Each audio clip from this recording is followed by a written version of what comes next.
In the name of God, Father, Son, and Holy Spirit.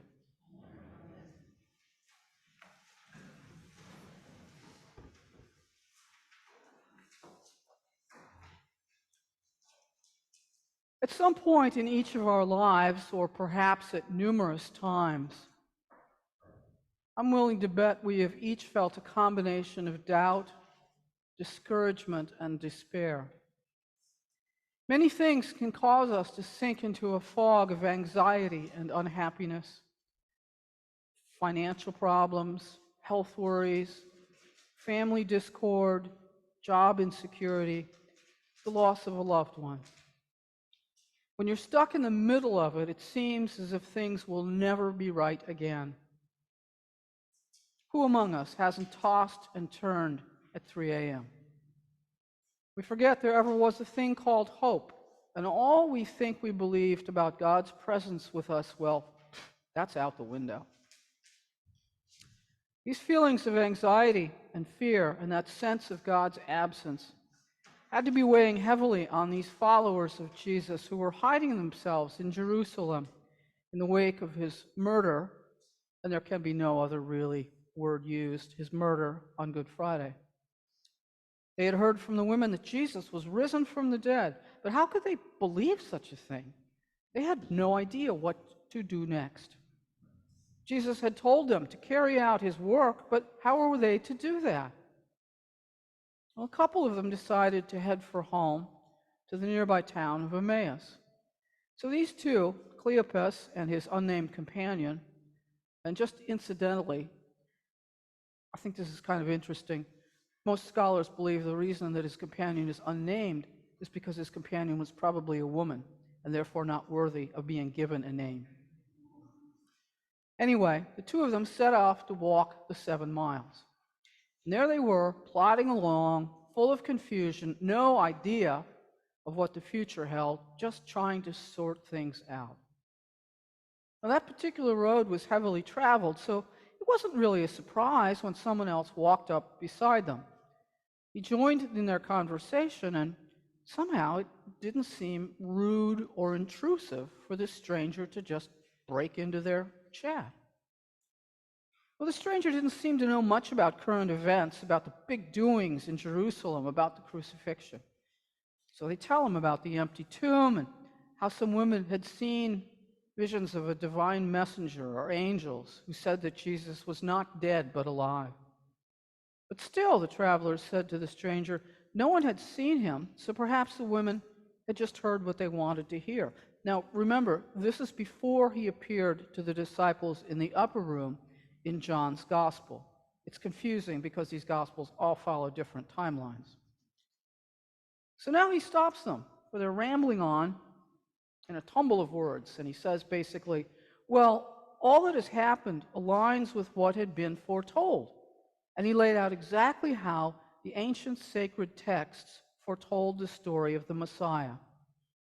Well, they didn't know who he was. Their eyes were kept from recognizing him. They just listened, and we can imagine them nodding their heads and saying, wow, how astounding, but it makes perfect sense. And they kept walking companionably, the 3 now rather than just the 2. And as the walk progressed, and as it approached sunset, they knew it was probably unsafe to continue. They'd be targets for thieves or wild animals on the highway. And the 2 decided to stop for the night, inviting this new friend to join them. When they sit down to eat, Jesus, who is a guest at someone else's table, suddenly becomes the host. He picks up the bread, he blesses it, he breaks it, and he gives it to them. And in that simple but meaningful act, something they had seen Jesus do time and again when people needed feeding, their eyes are opened. They know with certainty not only who he is, not only that this is indeed Jesus, but they also know that all he had said to them was true. And then, poof, he just disappears from their sight. Jesus truly was risen from the dead. Jesus was among them. They knew they needed to go back and tell the others. The others still huddled in fear. They also knew that they had been changed somehow. Were not our hearts burning within us while he was talking to us on the road, while he was opening the scriptures to us? The happiness and relief that filled them continued even though his physical presence had slipped away.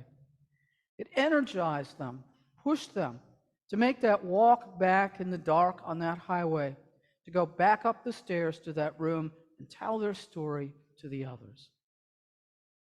Time and again, when each of us is walking our own lonely road toward our own Emmaus, our hearts are warmed by something: a touch, a kind word, a favor, a meal, laughter, a compliment, an invitation, a listening ear, a listening heart. Our hearts are warmed by our encounters with all sorts of people through whom God works, people we know and people who are complete surprises, who bring us unexpected gifts of kindness and caring and support, just as each of us showers those gifts on others. Jesus came to the hurting travelers on that dusty road. He came to wounded people, frightened people, broken people, in order to bring them hope, to help them understand that all that had taken place was not a defeat, it was a new beginning for them and for the entire world. Just as the risen Christ made himself known to Cleopas and his companion, and then used them to make his story and the news of his resurrection known, so he comes and stands beside us in our moments of weariness and despair, calling our names, waiting for us to recognize him, to realize again the truth of his words, to be renewed in faith so that he can use us for the good of others, so that we can tell of his resurrection far and wide.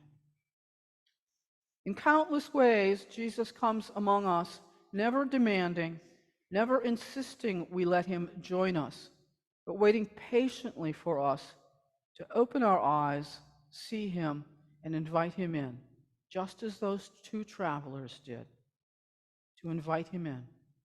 We have only to be willing to have our eyes opened in faith so that we can see the risen Christ for ourselves and then feel his presence and his peace as they surround us.